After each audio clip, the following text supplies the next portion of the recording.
विदर्भ और महाराष्ट्र के उद्योगों का कैसे हो उत्थान? उत्पादकों उद्योजकों को किन सरकारी सहयोग की है अपेक्षा? नीतियों में किस बदलाव की है जरूरत? टैक्स और सुविधाओं का कैसा हो तालमेल? बाजारों की स्थिति हो या जिलों की उत्पादक विशेषता, सफल जीवन के अनुभव का सार करेगा सरकार, किसान और उत्पादक सभी को निहाल। आओ देखें उद्योग की बात रूंगटा जी के साथ। मैं न्यूज फर्स्ट चैनल की ओर से आप सभी को नमस्कार करता हूं।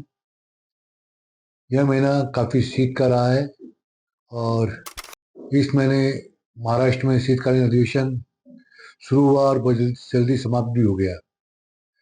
विदर्भ की बहुत सारी समस्याएं थी और बहुत सारी समस्याओं पर चर्चा भी की गई, लेकिन विपक्ष का आरोप यह है कि जो अधिवेशन विदर्भ के लिए किया जाता है वहाँ पर विदर्भ के कोई इश्यू लिए नहीं गए। लेकिन हमें जानकारी मिली है कि देवेंद्र जी के नेतृत्व में बहुत सारे इश्यू जो कृषि और उद्योग से संबंधित थे वो लिए गए हैं, उनका समाधान भी किया गया है। और सबसे बड़ी खुशी की बात हमें ये नज़र आ रही है कि विदर्भ का जो है विभाजन होना तय दिख रहा है। सत्ता पक्ष से श्री बावनकुळे जी ने कहा है कि विदर्भ होना चाहिए, वहीं कांग्रेस की ओर से विजय वट्टीवार जी ने भी विदर्भ राज्य बनाने की एक मंशा प्रकट की है। तो ऐसा लगता है कि अब ये महाराष्ट्र से विदर्भ कुछ समय बाद अलग दिखने लग जाएगा। और जो विश्लेषण आ रहे हैं, जिस तरह से जो अभी विदर्भ में प्रोग्रेस दिख रही है, उन्नति दिख रही है, तो इससे सामने नतीजा यही आ रहा है कि आज जो कृषि क्षेत्र है, टूरिज्म है, फॉरेस्ट है, माइनिंग है, इस सबको देखते हुए विदर्भ की अलग से बहुत जरूरत है। आज 75 वर्ष से विदर्भ के साथ अन्याय किया गया था। विदर्भ वैधानिक महामंडल कुछ कर नहीं पाया था, सिर्फ योजनाएं बनती थी, कागजों पर रहती थी, आगे नहीं हो पाती थी। लेकिन अभी 3-4 सालों में विदर्भ की प्रगति में रफ्तार हुई है। स्मृति हाईवे नागपुर से होते हुए मुंबई जो जोड़ा गया है, बहुत गतिमान से काम कर रहा है। और उसी तरह से शक्तिपीठ भी, उसको भी क्लियरेंस दे दी गया है। और वह जो शक्तिपीठ है वो नागपुर से होते हुए कुछ जगह को तब्दीली करते हुए वह गोवा तक जाएगा। उसी तरह से चंद्रपुर और नागपुर को भी जोड़ा जा रहा है एक्सप्रेसवे से। और ये एक अच्छा सुगम स्थल हो जाएगा जहाँ से यातायात को बहुत सुगमता मिल जाएगी। लॉजिस्टिक पॉलिसी भी गवर्नमेंट ने उसके लिए अनाउंस कर दी है, क्योंकि नागपुर सबसे बड़ा लॉजिस्टिक हब है। ये सेंट्रल पार्ट में होने से यहाँ से कोई भी गुड्स का, कहीं भी ट्रेन का या प्लेन का जो मोबिलाइजेशन है बहुत आसानी से और अच्छी तरह हो सकता है। और उसका फायदा नागपुर को काफी होगा। नागपुर के साथ साथ इसका फायदा चंद्रपुर, अमरावती, नागपुर, चंद्रपुर तो है ही, तो साथ साथ में गोंदिया को भी इसका फायदा निसंदेह होगा। इस सबको देखते हुए हम ये कल्पना कर सकते हैं और सोच भी सकते हैं कि विदर्भ की उन्नति को अब कोई रोक नहीं सकता। और विदर्भ में जो अभी प्रोजेक्ट आ रहे हैं, सबसे पहले डिक्लेयर किया गया है गढ़चिरौली चंद्रपुर को स्टील हब के लिए। और वहाँ पे स्कीम भी ऐसी बनाई गई है कि वहाँ कुछ स्पेशल इंसेंटिव दिए जाएंगे और स्टील इंडस्ट्रीज को प्रोत्साहित किया जाएगा। उनका मानना यह है कि यह स्टील हब बनने से जो राज्य का ही नहीं पूरे देश का सबसे बड़ा हब बनेगा और वहाँ पर स्टील इंडस्ट्रीज को बहुत सारा प्रोत्साहन मिलेगा। लॉयड मेटल ने जिस तरह से प्रगति की है, आज लॉयड मेटल मजबूती के साथ टाटा स्टील को भी अपनी ओर आकर्षित कर लिया है। टाटा स्टील और लॉयड मिलकर 6 मिलियन टन का प्रोडक्शन करने जा रहे हैं और जल्दी भूमि का अधिग्रहण करेंगे और उससे टाटा स्टील का भी इसमें प्रेजेंस हो जाएगा। उसी तरह लॉयड मेटल का कॉपर सेक्टर में भी निवेश करना शुरू किया है। इस तरह से लगता है कि लॉयड मेटल जिस तरह से विदर्भ को एक आयाम दिया है, एक गति दी है, तो निसंदेह उसके प्रमोटर्स को और उनके जो बोर्ड ऑफ डायरेक्टर्स को हम धन्यवाद देना चाहेंगे कि विदर्भ का जो हौसला बढ़ा है वो लॉयड मेटल के कारण बढ़ा है। दूसरी ओर उसका हौसला इसलिए भी बढ़ा है जब गडकरी जी ने कोल गैसिफिकेशन प्रोजेक्ट को विदर्भ में लाने के लिए सोचा 8 वर्ष पूर्व, और हंसराज जी है जो तत्कालीन उसमें फर्टिलाइजर मिनिस्टर हुआ करते थे, केमिकल फर्टिलाइजर मिनिस्टर हुआ करते थे, तो उन्होंने भी इसको पूरी रफ्तार दी। लेकिन कुछ समय में कुछ तकलीफें हुई, लेकिन आज वह रफ्तार पुनः मेंटेन की जा रही है और ये 3 नहीं 4 प्रोजेक्ट विदर्भ में आ रहे हैं। सबसे पहला बड़ा साहब जा रहे हैं मधुसूदन जी अग्रवाल का। हम बात करें न्यू इरा क्लीन टेक, और दूसरा है अनूप गोयल जी का ग्रेटा एनर्जी। उसी तरह से वेस्टर्न कोलफील्ड का मणि में और अडानी का कड़मेश्वर डब्ल्यूसीएल में यह प्रोजेक्ट आ रहा है।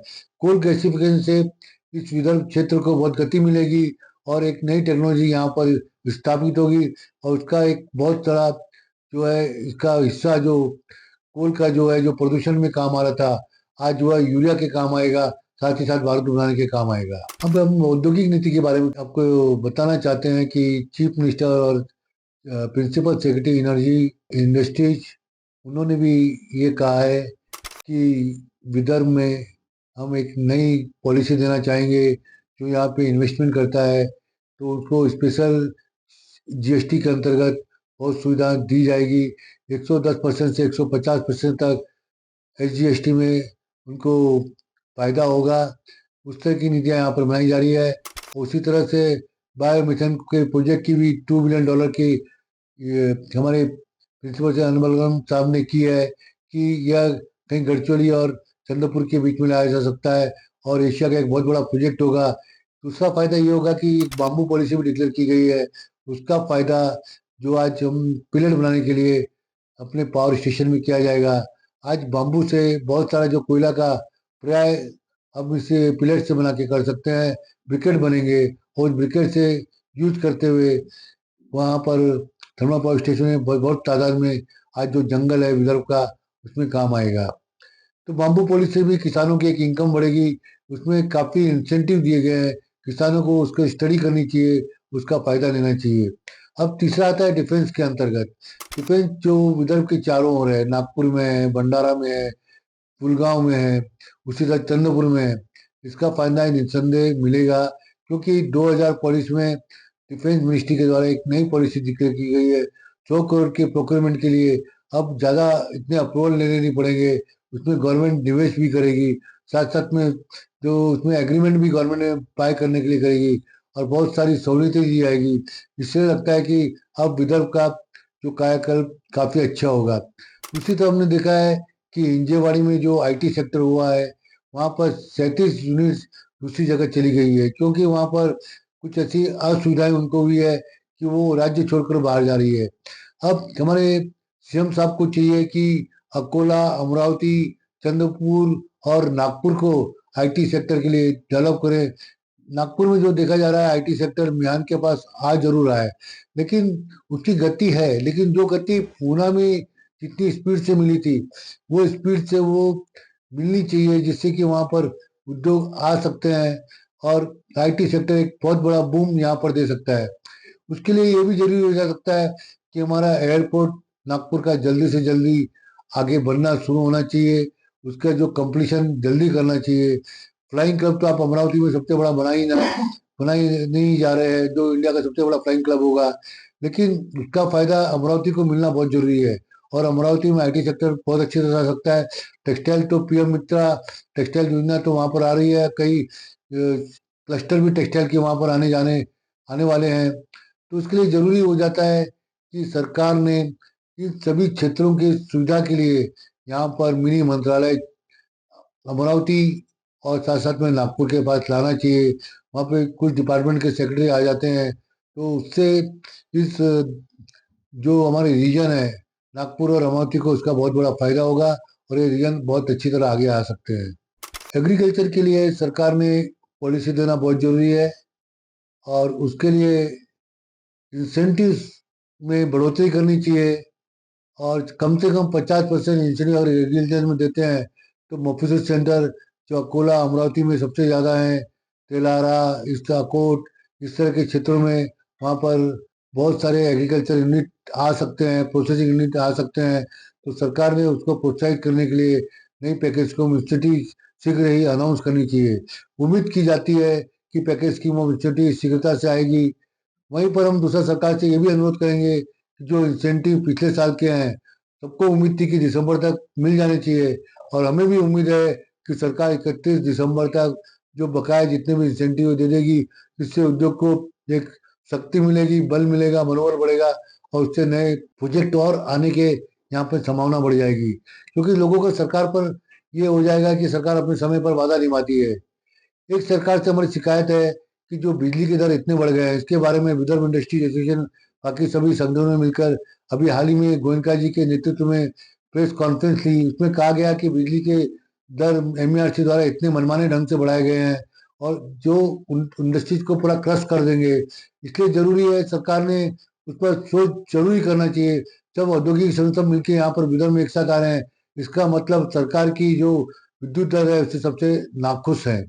सरकार ने बहुत पहले इसका निर्णय लेना चाहिए था। देवेंद्र जी ने एक अपने संबोधन में कहा भी था कि सरकार अपने इलेक्ट्रिसिटी कम करेगी, लेकिन हमने देखा कि फिर से MECTCL ने 11,000 करोड़ के ऊपर की बढ़ोतरी मांगी है। अगर इस तरह का अगर सरकार रवैया करेगी तो यहाँ पर उद्योगों का, जो लघु सूक्ष्म उद्योग है, उसका मरण निश्चित हो जाएगा। तो इसलिए सरकार ने इसको एक संजीवनी देना बहुत जरूरी है, उसको आगे लेना जरूरी है। और उसी साथ साथ सरकार ने ये भी सोचा है कि जो उद्योग बंद हो गए तो उनका पुनर्जीवन करना है, तो उसके लिए हमें नई संजीवनी बूटी कहीं ना कहीं फाइनेंस की देनी पड़ेगी और उसके लिए गंभीरता से सरकार सोच रही है। उम्मीद है ये शीघ्र ही हो जाएगा और इसके होने से हमारे विदर्भ में बहुत सारे जो बंद उद्योग है उनमें नई शक्ति आएगी, नया खून संचार होगा और उसके बल से वह उद्योग आगे बढ़ने शुरू हो जाएंगे। हमारे पास विदर्भ में बहुत सारी अपॉर्चुनिटी है, उस अपने विदर्भ बहुत आगे आ सकता है। हम चाहते हैं कि आप लोग कुछ सक्षम होकर विदर्भ को आगे लेकर आए और जो भी हम आपसे बातें करते हैं आप अपने ग्रुप में इतने शेयर करिए कि लोग विदर्भ में उद्योग लगाने के लिए सोचे कि विदर्भ बहुत अच्छी जगह है। अब हम सोच भी रहे हैं कि विदर्भ जिस तरह से आगे जाके राज्य बनेगा तो विदर्भ निस्संदेह एक शक्तिशाली राज्य बनकर पूरे भारत में चमकेगा। और यहाँ पे जो भी माइनिंग है, टूरिज्म है, हेरिटेज है, एग्रीकल्चर है, उसका फायदा निस्संदेह विदर्भ को नहीं, महाराष्ट्र को भी होगा, पूरे हमारे देश को होगा। निस्संदेह हम चाहते हैं कि विदर्भ की तरक्की में यहाँ का राज्य बनना बहुत जरूरी है और सभी लोग इसका समर्थन करेंगे। और इसी के साथ मैं हमें सब लोगों को यहाँ पर इजाजत देता हूँ। नमस्कार। अगर आप ये वीडियो YouTube पर देख रहे हैं तो हमारे चैनल को सब्सक्राइब कर बेल आइकन दबाएं।